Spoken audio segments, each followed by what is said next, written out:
Monday, July 27th, and you're watching the Hammer Daily here on the Hammer Betting Network, presented by our good friends over at FanDuel. I'm your host today, Jason Cooper, alongside my producer for the next hour and a bit, Mike Bennett, working his way behind the boards. And we have a great show for you today. Can't wait to dive into things. Hope you had a wonderful weekend. Let's get into the show on this wonderful Monday. We got Corbie batting leadoff today on this Monday, as he always does. We're going to be breaking down some MLB action heading into today's slate, talk a little bit about some home run bets, and then break down as much as we can what is looking to be probably a quiet trade deadline. Looked at some of the top names. Don't think many of them are going to get moved. Tariq Skubal, probably not, especially if we're looking at Detroit to go on a little bit of a run here for us. Going to be talking about some MLB stuff, and then also we're going to loop around and talk some college football stuff as well with Corbie. Corbie just finished his college football projections, so we wanted to come on and talk through some of those things, including Heisman and some game of the year bets he has. Specifically a USC one, which I can't wait to get to. What's up, TQ? Hope things are going well.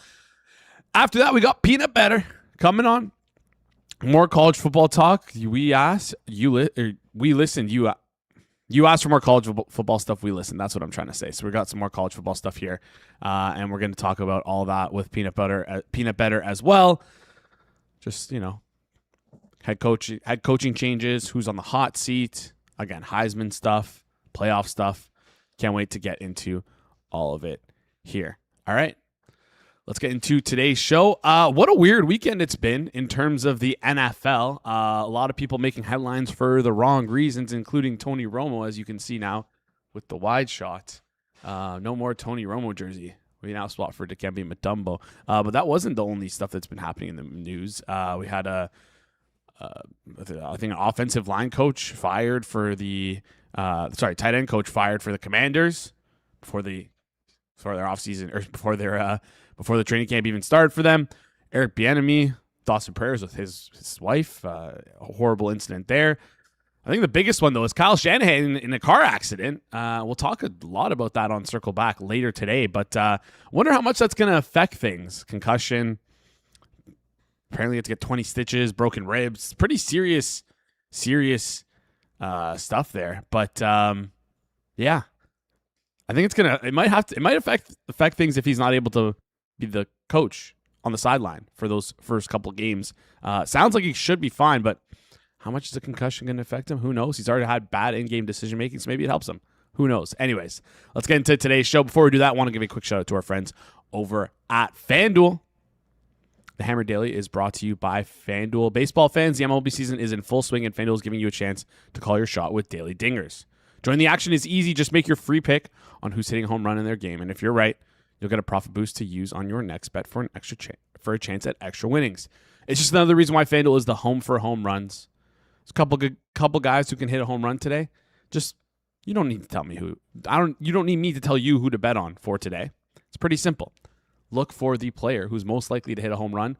Opt in with this free token. You pick them, and then you'll have a good chance at getting a profit boost. The goal is to get the profit boost here, so don't go too crazy with this one. Are you ready to play your game? Head over to FanDuel.com/forwardprogress to get started. That's FanDuel.com/forwardprogress to opt into daily dingers and make your free pick on who's hitting a home run. Play ball and swing for the fences on FanDuel, an official partner of the MLB. Must be 21 plus in president. Select states for Kansas. In affiliation with Kansas Arc, North Team plus in president. DC, Kentucky, or Wyoming. No purchase necessary. Opt-in required. Bonus issued as knowledgeable profit boost token. Restrictions apply, including any token expiration and max wager amount. See terms at sportsbook.fanduel.com. Gambling problem? Call 1-800-GAMBLER. 1-800-MY-RESET. Call 1-888-789-7777.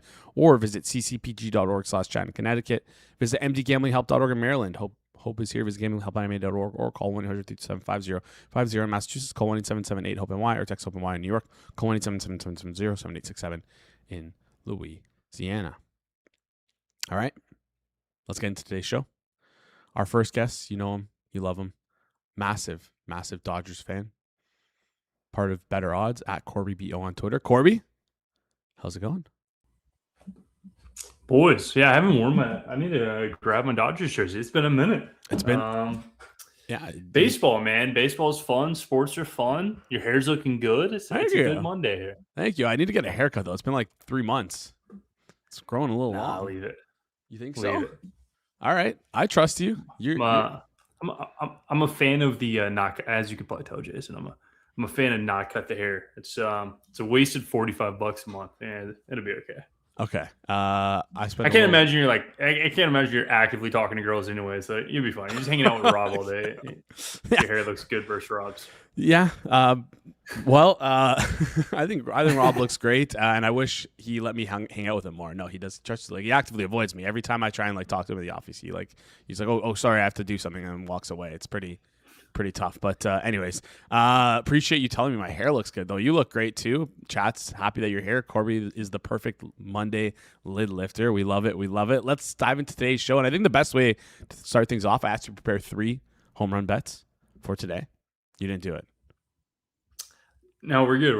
Oh, you got it? Okay. Well, I got 3 and you got 3. So let's hammer out these 3 home run bets. Then we'll talk some MLB trade deadline. We'll talk some college football, Heisman, some game of the year stuff, home run picks, and then let's get into things. Before we do our 3, Jay, question. Yeah. This daily dinger. I was trying to zoom in with my eyes behind the scenes. I was real close to the screen. What is the promotion there? So basically, you just pick a player to hit a home run. You don't bet on them. You pick a player, and if they hit a home run, you get a profit boost.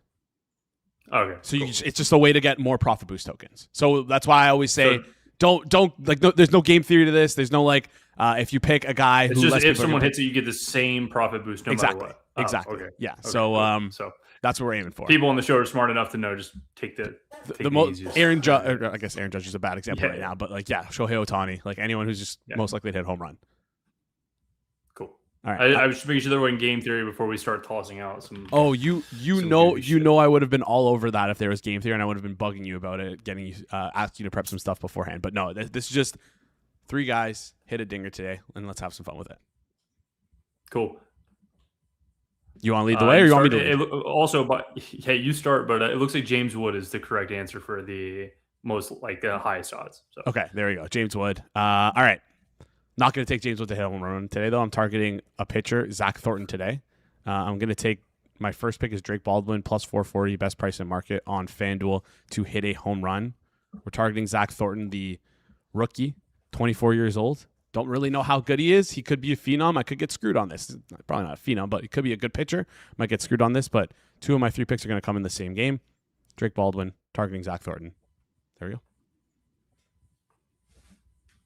You got one? Can you still hear me, Jason? Yeah, you're good. Can you not hear me? Cool.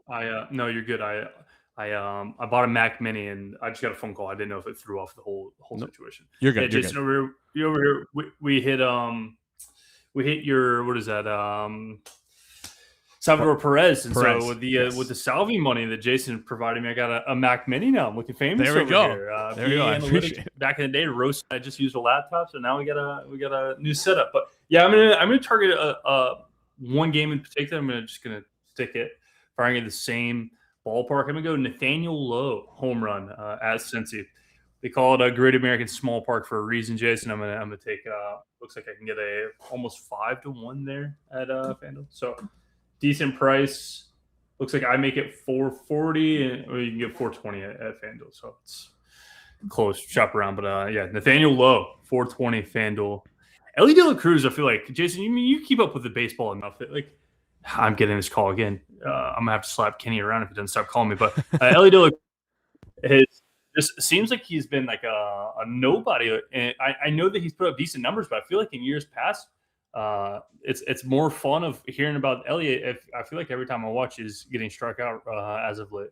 Yeah, I don't know. I'm not big enough into the baseball scene to like look under the hood and tell you exactly what's wrong with him. I just know he hasn't hit a lot of home runs in this year, and that's like his like hit a lot of home runs or stolen a lot of bags. Like he's a guy who can like. Yeah, I think that his big issue was he was on Trent's preseason. What is it? He calls it like the 5-man. The whale. Did you see this, by the way? And I know we're not trying to go on like too big of a off topic, but basically all 5 people he chose like. Haven't oh my god, I'm getting another call.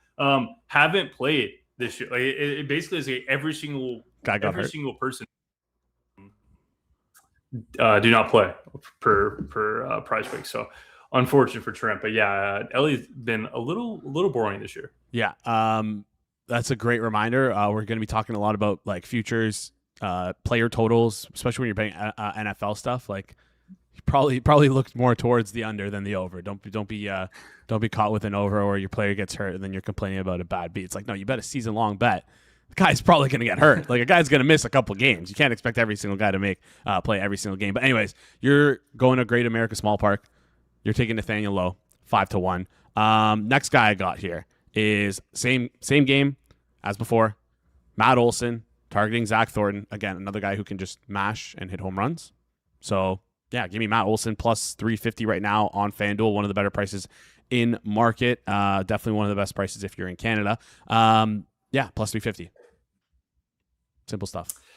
Cool. I'm gonna go with if you're saying the same game, Jason, I'm gonna do the same thing. I'm gonna go here.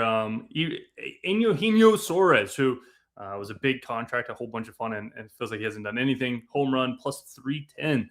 Still a Great American Small Park. I know what the haters are saying, Jason. They're saying Jason's out here laying 6-1s or getting some fun juice, and Corbie keeps playing these 3-1, plus 210s last time. I'm sticking to it. So don't care. 3-1. Eugenio Suarez at Great American. I'll make the last one be fun for you, Jason. All right. Last one for me then. I'm gonna go with Miguel Vargas at plus 450, plus 430 now to hit a dinger, and this one is, again, pretty simple handicap here. I'm just taking guys who I think can hit home runs and are good in market. So no edge here. Let's just have fun though. Pretty easy. I like it. It's a good price. Yeah. Good price. You sold me. I don't mind. Listen, if I could have tried to talk you out of it, I lost all credibility when you won in the home run contest last time around the show. So I'm not even going to attempt. And I'm going to go to a game that I actually bet the full game under. But I think this price is kind of crazy. Alec Burleson, 630 to hit a home run. The Cubs versus Cardinals. I believe that total was like 10 this morning. It's down to 9.5. So steaming down a little bit, but Burleson makes some incredible contact. 630 for a guy who's going to get a lot of at bats. I think in a game that's a high total, it seems a bit high. I'm not saying that I'm more correct at pricing this home run than the market is, but a fun one for a game that ultimately I hope doesn't have a lot of runs. Also, Jason, I hate to be the guy that says it, but I don't get texts. Like during my workday, my phone doesn't go off. I just recently, because I got a Mac Mini, already plugged myself there, somehow connected my phone to my computer. Yep. I have never gotten more phone calls and texts. If I look like I'm not paying attention, it's on accident. I have literally 10 missed calls and 20 texts through this. I don't even know who these people are. So apologies in advance. I'm locked in. It's on mute. I don't know what I'm supposed to do here. You're good. No, honestly, you could have fooled me. I'm locked in. You're locked in. I know you're locked in, and I appreciate you clarifying that, but I wouldn't have said anything otherwise. That it was under 10 before in the Cubs and Cardinals game. Under 9.5, 105 right now on FanDuel. Still playable, still good for you? Still pretty good bet, yeah. All right, I bet some like alts. I think you get alt 10.5 at FanDuel, pretty okay price. Yeah, 9.5 is fine. I think it's pretty good. I've bet Cardinal unders like almost every single game this month. So my numbers like it, so I'll continue with it. There we go. Sad that Kansas City's not playing today, because then that would have been where my home run slide, but there we go. We can attack those at a future date. Let's move on. Let's talk some trade deadline stuff here. Biggest question surrounding this trade deadline has been the question all year, and this Detroit team keeps winning games, keeping themselves in the mix. I think we're going to see a lot of this from teams. A lot of teams that might just hold because of how close the wild card race is. A bunch of teams have a shot for that last spot in the NL and the AL. So it's like, do you want to sell even though you're like 2, 3, 4 games back from a wild card spot? It's a big question here, and Detroit is one of those teams with these questions. It's a lot of people are linking Skubal to Tampa Bay. Talk me through, one, if you think Skubal is going to get traded. 2, where do you think he lands, and if the Rays can actually pull this off? Can the Rays pull it off? If history repeats itself, no. The Rays don't like to spend money, so that would just be a crazy connection, which I would say that they've changed a little bit over the years, and maybe so. If so, Skubal would be in great hands. The Rays are what I would consider probably one of the better, make pitchers better than they actually are. I mean, Rasmussen is playing unbelievable baseball right now. If you told me Nick Martinez was a good pitcher a year ago, I would have laughed in your face. But only thing he's known for is he wears the tightest pants of any baseball player in history. And so I thought he was more of a fashion icon, less an actual pitcher. So I would say no. I don't think that the Tigers really have to sell. Jason, the funny thing for me is like there's a few teams that should, and they don't really have many pieces worth getting. I saw the Rockies said that like Kyle Freeland was on the trading, like actively shopping him around the people, and everybody's like, "Yeah, we're good. Like, you can keep him." So I think it's pretty funny. The teams that I would look at that like could definitely sell would be the Angels. I saw somebody have like upside on the Angels recently. At some point, I think you just go get some bodies. I would sell. I think it's funny that not funny, that's awful, but Shea Langoliers did get hurt after I talked about. I thought he was going to be a pretty high commodity trade asset. He will not be traded anymore. And then the Red Sox and Nationals trading Curtis Mead for, I believe it was Con Early. Was pretty interesting. It's funny to see like when trades are quote unquote so good that both sides feel like they got the good end and the other side got shafted. Like I've seen two-way discussions. I honestly don't think it was a bad trade. Like people say Connor really has like incredible upside, but I think Curtis Mead, I don't know. I think it's a pretty good fit for a league that has a lot of really good young pitchers. So don't mind it either way. But it makes for the Nationals team to be a little bit more exciting, I would say. Yeah, you mentioned the Red Sox here making that trade yearly for Mead. Good pickup for them. It's if they feel like they have the organizational depth at pitcher, then feels like a great trade for them to get a bat. But the Red Sox I find are in such an interesting position because everywhere I look on these like trade boards, I think before the season a lot of people didn't expect them to have as good of a season as they're having right now. Going on, what is it like they were at one point 16 game win streak, which ended up getting snapped over the weekend. But they find themselves in a weird position where they have a couple like 1 year guys who they might want to move off from, like Wilson Contreras is a name I saw getting thrown out there. Sonny Gray was another name that I saw getting thrown out there, which just kind of gives me a head scratcher. I don't know if they're going to get moved, but do you think that there's a chance the Red Sox could be like both buyers and sellers in this trade deadline? Yeah, this is like the reason I really don't pay attention like as close as others to the trade deadline. It's more of a fault of my own than anything. But like teams like Boston kind of confuse me. There hasn't been a time that I've really kept up with enough baseball that Boston was willing to spend an ample amount of money to be like a contending team. Like the easiest example is like the Mookie Betts. Like Mookie was very obviously a guy you cornerstone and you spend as much money as you need to, and they weren't even willing. Shout out Dodgers. That was just change in their pocket for the Dodgers, but and they weren't willing to spend money for that. So like, I would say that it would make sense for them to get off of these guys because I don't know if they're going to pay them enough money in future years. I'm kind of a hater of like where Boston is as an organization, like behind the scenes. I think there's significantly better organizations right now than the Red Sox, which is kind of crazy to think about given their history. But yeah, it wouldn't surprise me at all if they try to be buyers of assets while getting rid of the ones that they think are liabilities. But are they good enough to do it? I would be a skeptic and say no. So yeah, I think they try exactly what you're saying, but I'm going to go with it. It doesn't happen. Yeah, no, I think that makes perfect sense. And someone in the chat also mentioned Wilson and Gray have no trade clauses, which again, short sight on my part. I'm just looking at trade boards and just trying to like decipher who might be going where, if that might happen. Another big name out there, CJ Abrams. A lot of people seem like a lot of shortstop. A lot of teams need shortstops. That's the simple thing. And CJ Abrams is a great shortstop. I still look at like first off that the Juan Soto trade looks pretty funny now.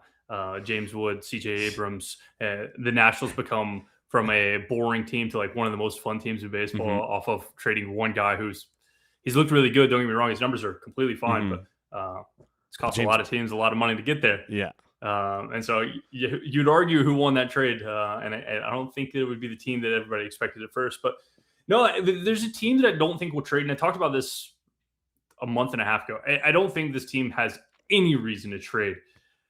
But like if the Braves wanted to get some younger pieces in with Drake Baldwin, like getting rid of Austin Riley, it makes sense. I know that you're selling low, 209 expected batting average. Like I think that his name has enough weight that like everyone knows Austin Riley's good. It's kind of like I hate to be the guy to just keep rubbing salt in the wound. But Jason, when's the last time your boy Vladdy hit a home run? It feels similar to that in like the sense of like you would still get a really high asset cost for Vladdy, I think he would still get a really high asset cost for Austin Riley, and a piece that you could make this Braves team, who is good. They do have pitcher concerns. You could make them younger pretty quickly by just getting rid of some of the pieces that like aren't even really putting you in the spot you're in right now. So Michael Harris, Drake Baldwin have been awesome. They have good pitchers. Matt Olson, of course, is always going to be good. Like, I think this team is good. Just in the nature of baseball right now, I think you have to be a little younger than they are right now. Yeah, always focusing on getting younger, and that's what we might see in this trade deadline. Again, it feels like what we're probably going to see, though, is very little action here. Who knows what's going to happen? We'll just have to keep an eye. What's the best way to like adapt things? We're not going to be able to talk on Monday. Maybe we'll get you on for Tuesday because it is a Canadian holiday on Monday. I mean, y'all just have like so many holidays. Like, what are we doing? You were off, if I remember correctly, that would be like the second week of July. Is that right? Were we? I don't think so. I don't think we weren't off at all in July. Get out of here. We weren't off. That's just you're just making stuff up now. No. Yeah, no, we do have a lot of holidays. We have one next Monday though. That's why you are so nice. Us on the other hand, the only holiday we have is like, we did it. America's the best, and then like our soldiers are the best. That's really our only two holidays. And we take those very serious around here, Jason. As you should. Quick question. Are you going to Bet Bash this year? I am not.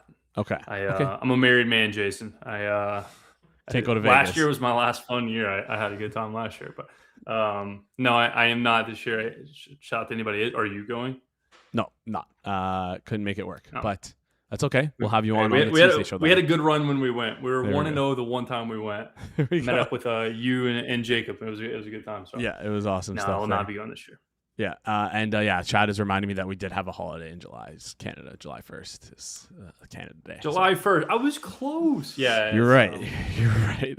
Anyways, let's flip over and let's talk some college football stuff because I know you wanted to talk about some college football stuff here. Start with the Heisman. Peanut Bettor is going to come on, talk some Heisman as well. He has a Heisman bet for us. Talked a lot about a Heisman winner here on the past couple of shows. Austin Mock really likes CJ Carr at 7-1. Gave a shout out to JKS at around, I think it was like 75-1 range, 65-1 range right now. Heisman, talk me through it. Is there a certain like archetype you're looking for when you're betting a Heisman this early in the offseason, or this in the offseason, I guess? Yeah, I have a real good skill, Jason, at taking the guys that are the most fun in the preseason that quite literally never win. I don't know if I've ever given out a winner on these preseason shows. I believe last year I had, if you didn't ask me, I'd know his name. Kansas State quarterback. If you didn't ask me, I would remember his name. But 50-1 went down to like 20-1 after a show and he never had a shot. I think he threw 3 interceptions his first game, but it was a fun story. And I got another fun story for you, Jason. Be Darian Minsa. I believe you can get that 14-1, 16-1, something like that on FanDuel. He is going to Miami. And there's a few reasons I like this. First off, he doesn't run a lot. Like I believe he's had negative rushing yards every year that he's ran, but he's super mobile. Anybody who's watched him would not disagree that he can't move out of the pocket. In most cases, he's just played at crappy schools where you kind of have to use your feet to make a play with the ball. I think that he has an incredible arm. And the big thing for me here is like, if you remember, after 5 weeks, I believe last year, Miami had played Notre Dame. Carson Beck had an okay game in that game, and then he crushed some like crappy schools. Like, it wasn't this like unbelievable resume, and he was the Heisman front runner. And that's because when is the last time Miami had somebody exciting to watch and in a spot where the volatility would allow him to throw for X amount of yards? I don't think Carson Beck is any better than Minsa. I don't think that he really had that good of a season to get to the point that he was at. And now Minsa has what is the most cupcake schedule. I think that like they'll play. I don't have it in front of me, but I believe they'll play Notre Dame at Notre Dame, and then at the end of the year, I think that they play someone tough. But it is a schedule that very easily they could lose one game. And if they lose one game, and he doesn't have a Carson Beck 4 interceptions versus Louisville type of game, I think Minsa headed into Week 10 is pretty easily in the Heisman race. And I think that he's, like when people like Lamar Jackson were around or Johnny Manziel, like the thing that made them so exciting for the Heisman buzz is just like the ability to make ugly plays look fun. And I think that is Minsa's entire game. I think he has the arm strength to make the long balls.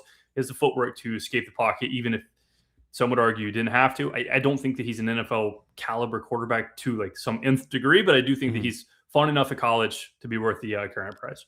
Yeah, and something I always like to look towards, like who do they play in the back end of their schedule? Like you mentioned, that Notre Dame game will be like a marquee game that people will be watching. The fourth last game of the season. After that, they play Duke, and that's like a sort of I'm not gonna say like revenge game because he's gonna go off, but like that's something that could be in like a media storyline where he's having a great season. He's going back to the college that he was playing at in the previous year. Even though Miami's at home, he's playing his previous team. There could be more eyeballs on that game, and that's what you kind of want when you're thinking about awards races, is getting as many eyeballs on a game and like to sort of sway the voters in one direction. E. Cole in the chat, remembering Kansas State quarterback Avery Johnson for us. Thank you, E. Cole. Avery Johnson. Yeah, unfortunately. And I will say.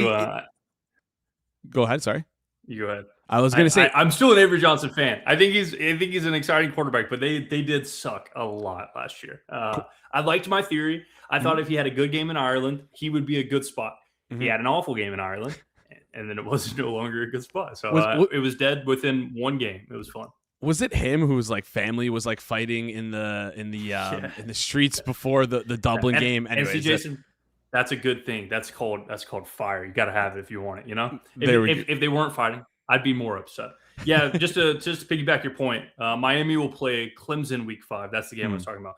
Clemson, and then they'll play Florida State at home. That probably won't get that much media attention. At North Carolina, it's still Miami at the end of the day. There's so the worry about this was like they're not going to be on TV enough. The Texases of the world, it's on massive TV deals, and you're going to see Arch Manning every game.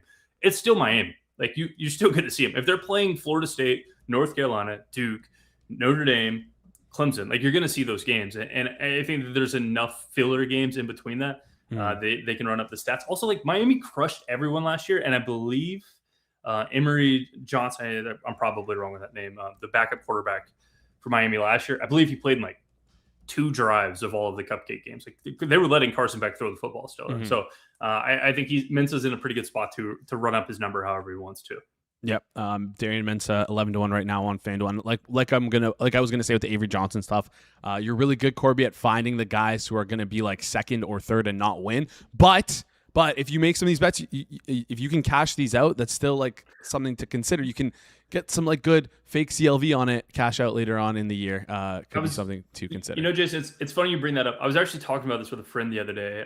The closest I've gotten in quite some time to hitting just like a preseason future, just like a nasty one.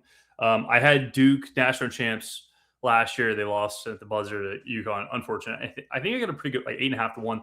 The only one I've ever hit, at least I'm sure I've hit some that were just like meaningless bets, but the one that I remember the most is this would be 2015, probably wrong on that, 2016, Virginia to win the national championship of college basketball. I got anywhere between like 10, 2016, because 2015 they got beat in the first round. Anywhere from like 10 to like I believe 22 to 1. And they lost. You look like I'm wrong on the date. I'm just saying how old were you? Maybe we shouldn't talk about that.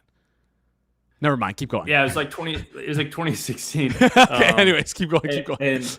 And I was committed. I bet it like every week. I would rebet. And I don't know if people remember that tournament. They won on a free throw to tie the game. Missed. No, they were going to be down 2. Whatever. Missed full court chunk layup to go to overtime versus Carson Edwards, Purdue. Went to overtime and won.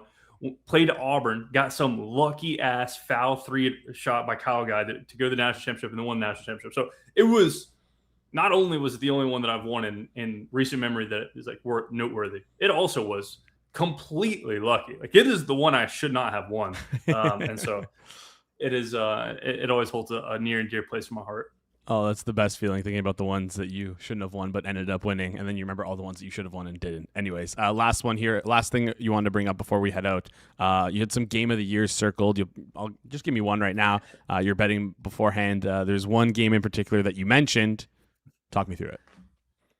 Yeah, I had to. I'll give this called the Jason Cooper special. I'm going to go to...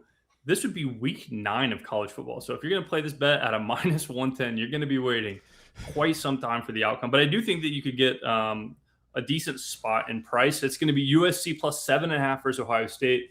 I think that, candidly, it's the Jason Cooper special, as if anybody who's watched the show knows. Jason, for some reason, likes U.S. sports enough to have a team in the U.S. It's strange, but we'll give it to him. There's no college football teams. There's no Canadian college football teams. Yeah, because y'all don't have the big boys, Jason. Yeah.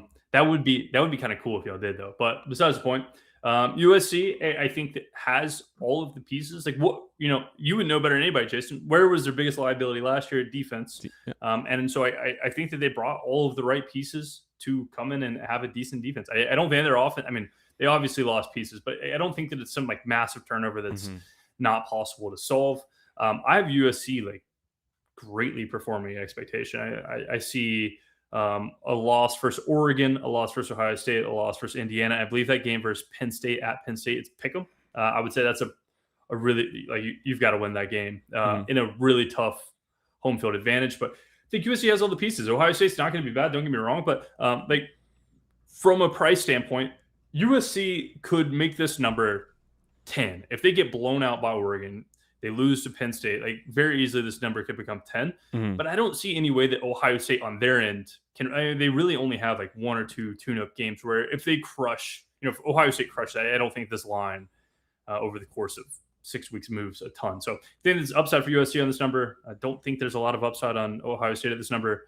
7.5 USC minus 110 sounds pretty fun. I love it. 7.5 USC minus 110 versus Ohio State at home. Let's get it. Let's get it done. Our game of the year. Calling it July 27th, 2026. Corbie, appreciate you joining the show. We'll chat soon. All right, boys. Great stuff there from Corbie. As always, you can maybe pair that with the Jaguars to win the Super Bowl like we've been doing with everything here on the damn show. I think TQ in the chat mentioned Koiven to win the Masters 2027. Shout out to GP. Shout out to Golden Pants. What an absolute snipe on the Koiven stuff. We talked about guys who had a wide range of outcomes, and yeah, he was the 7th guy on the board, but we had such little data on Golden Pants. Such little data on Koiven. He could be the best guy on tour right now, or one of the best players. He might be mispriced 30-1. Turns out he was mispriced. Absolutely dominated the field at the 3M Open this weekend. Crazy weekend for him. 30-1. Hopefully you guys were able to bring that home. Shout out to Golden Pants for covering that for us as well. I will say though, I've seen some videos of his drives on Twitter. This guy, like, we got to scoop him up while we still can. It's the Will Zalatoris back problems happening all over again with that. How much he like contorts his body on his drive. So, anyways, yeah.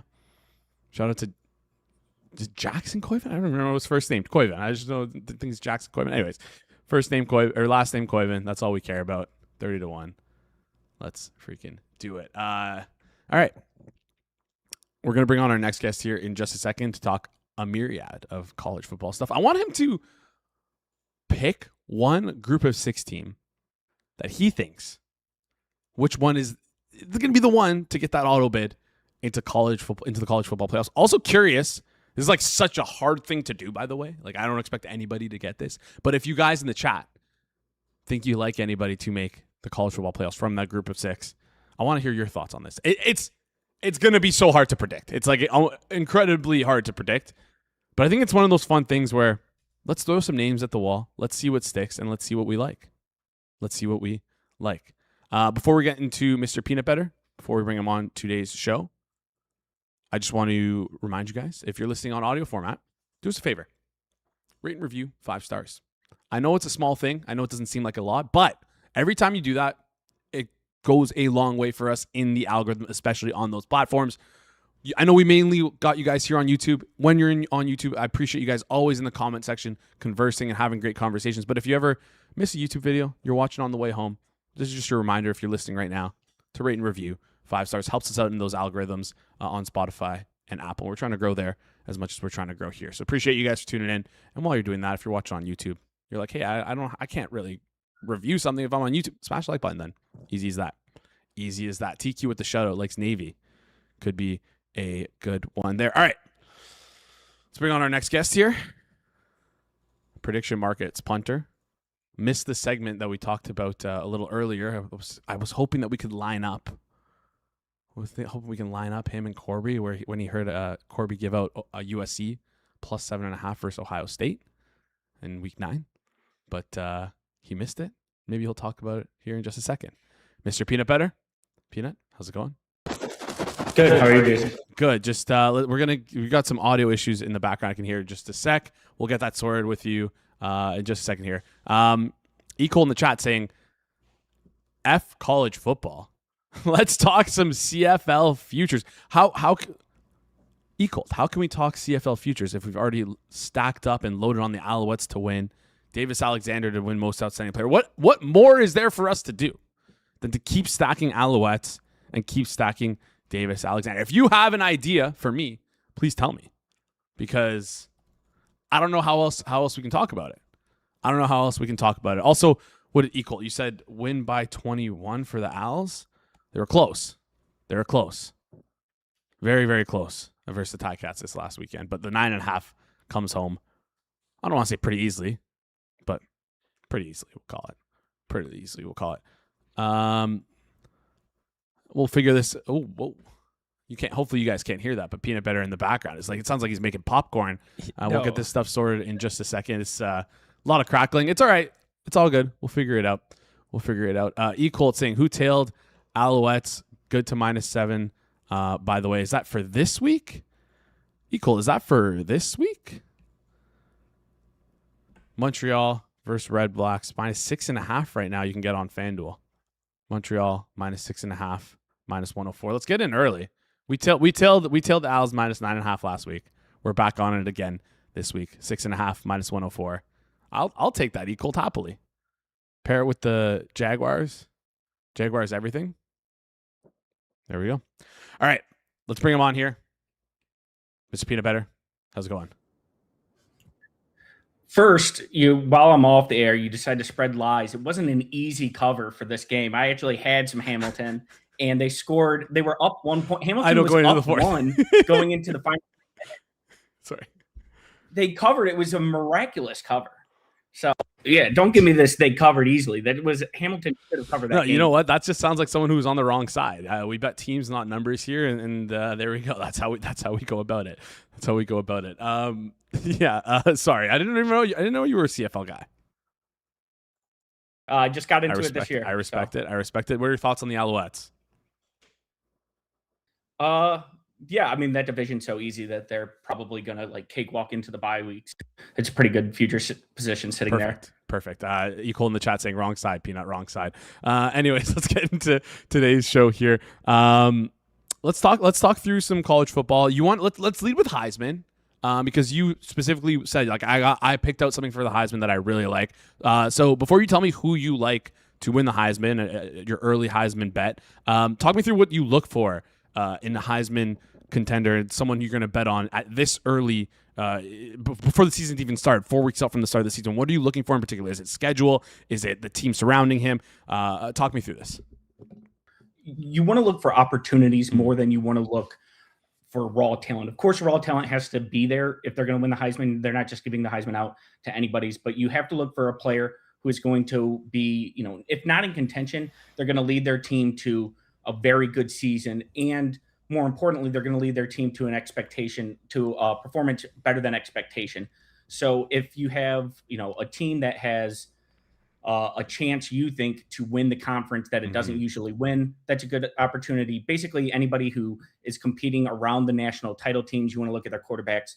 Most of that's going to be priced in. It's not like that these books aren't aware that, Julian Sayin, Dante Moore, Josh Hoover at Indiana, that these quarterbacks aren't going to be the first ones looked at. You want to look at the best quarterbacks and the best teams. So that's where I usually look, is for opportunity. This far out in the season, I would say that you want to look more for guys who are perhaps that they have a wider variance of outcomes. So we don't necessarily know what the player is going to be heading into the season, because that's where you're going to find guys that are a little bit lower, more on the board. Historically, if you look at where the winners have come from, they haven't come from the top of the board as much as they have down a little bit farther. We tend to really underrate the level variance plays throughout the season. So if you can look for guys who have the opportunity to perform well, and have the opportunity to put up huge usage as well while their team overperforms expectations. Think of Jaden Daniels coming out of nowhere. That was a player who had huge usage, great team success. Less so team success than LSU would like, but Joe Burrow is another situation where the team was set up. We didn't really know much about him going into the season, but he had the opportunity to grow into a bigger role with team success as well. All right, you just mentioned two LSU quarterbacks here. Is this where you're going? Was that a hint? Was that a little reveal of the cards? Sam Leavitt, 25-1. Is that who you're going for the Heisman pick? No, I'm going a little bit lower down the board. Will Hammond, quarterback from Texas Tech, is going off at 55-1, depending on the place that you're looking at.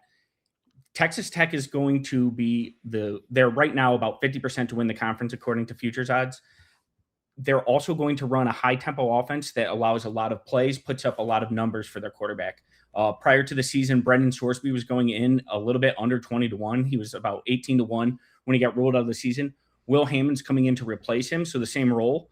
I don't think the dropout between the quarterbacks is that great. Will Hammond is a pretty high level recruit coming in, or he at least has a lot of talent kind of in the building, a lot of believers. The question was he going to be ready to start the season? He's coming back from an ACL injury. They just got the word pretty recently that he is going to be cleared for week 1 and he's going to be available all season. So combine the fact that he's going to be healthy. I'm not sure that was fully priced in earlier.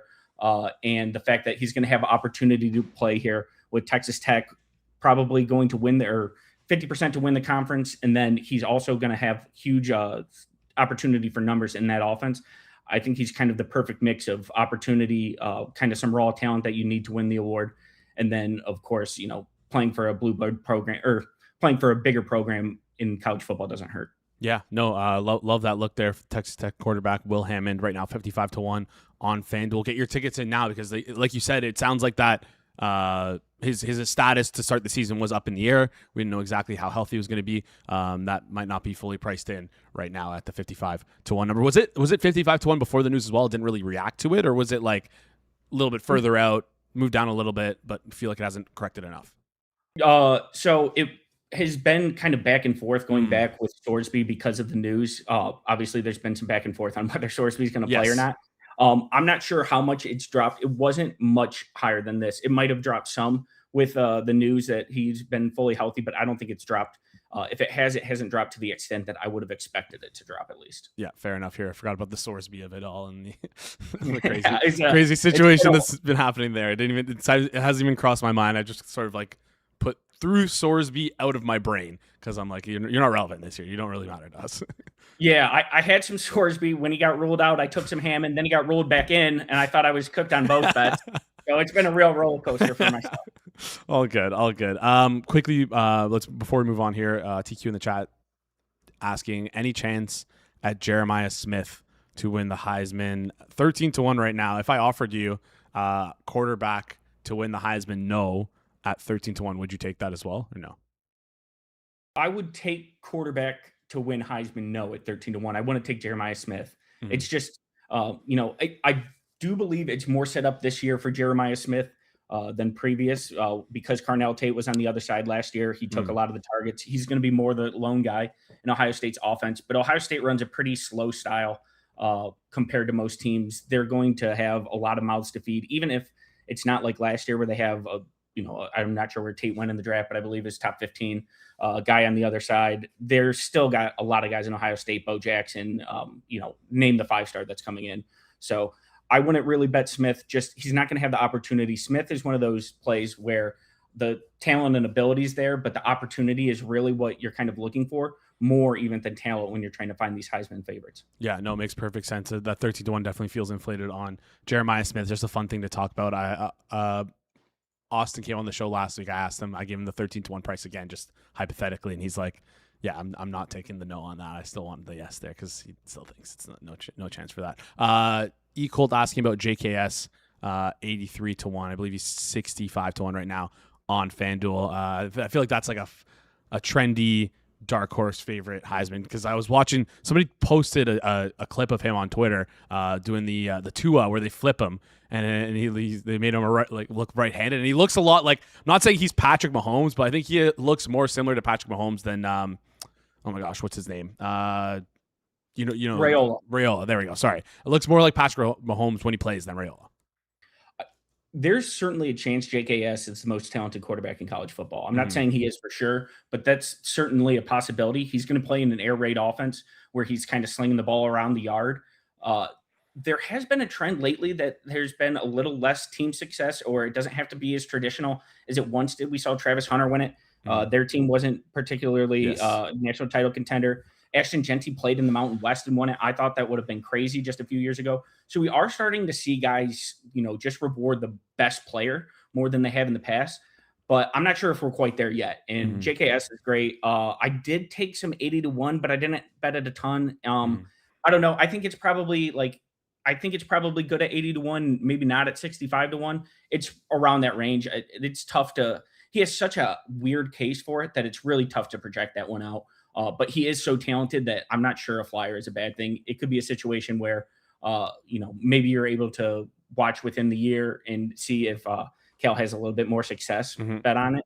But yeah, it's going to be one of those things where I'm not sure if we're there yet from a winning perspective where we're really giving it to the best player. I still think team success matters a lot. Fair enough. I think that's like the best bet to make if you're like a casual and you want something like invested in the season. It's like, all right, let's pick a guy who's going to look great, fun to watch, fun team.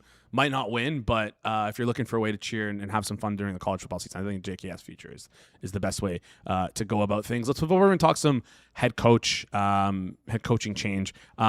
We saw Curt Cignetti turn around this Indiana program in like a heartbeat, right? My question to you is, who's the next Curt Cignetti here? Is there one in this recent hiring class? Who do you think turns around the program, their respective program, the fastest? I don't think there's a Curt Cignetti. There very rarely throughout college football has been a Curt Cignetti type turnaround. One of the things with Cignetti also that's important to remember, and not to like discredit what he did at all, but he also got a huge influx of money from Indiana right as he came on board. So that was part of the turnaround. I'm not sure a coach by themselves could turn around a program in the way that Indiana turned around without a huge infusion of money, which now with NIL is much more possible to not only get the coach that you want, but also start to build the roster you want right away with infusions of cash. With that being said, the guy that I think is going to make the quickest turnaround from the coaching hires this year is Franklin over at Virginia Tech. He has basically won wherever he went, and people kind of clowned on the end of Penn State, and it was time to move on there for sure, based on just kind of the last season and just history that's been built up with the program. But he won at Vanderbilt. He won as soon as he got to Penn State, despite the recruiting restrictions that were on him. He's coming to Virginia Tech now. He's able to keep their head coach as defensive coordinator. That's one of the weirdest moves I've seen. That wasn't in my realm of possible before this season. So he keeps the DC on. They're going to be able to retain a lot of talent that way that would normally get lost through the portal when a coach departs. He's able to obviously bring guys in from Penn State coming in. So James Franklin has one of the best opportunities to turn things around quickly because he's able to keep the continuity and get this infusion of talent coming in from Penn State. All right, I love that's a great look there in terms of the continuity. Really didn't consider that. Just have maybe again biased, bad taste in my mouth from James Franklin from what we saw in the last year at Penn State there. But great look there.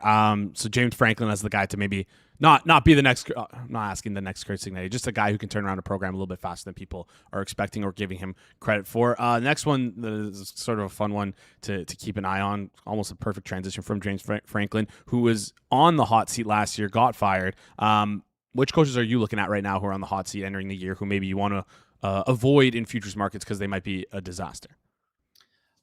I would less look. I'm not saying that this coach is necessarily on the hot seat. It's a ridiculous thing to say in his first year, but there's some chance to me that Ole Miss's head coach Golding isn't ready for what he's been presented. He was the guy that they kept on in order to keep continuity with the staff. They were really worried, obviously, about losing their 2-star talents, and understandably so. Those guys are, drivers of the program, and I understand based off their most successful season in history why they would want to keep continuity with the staff and as many players as they can.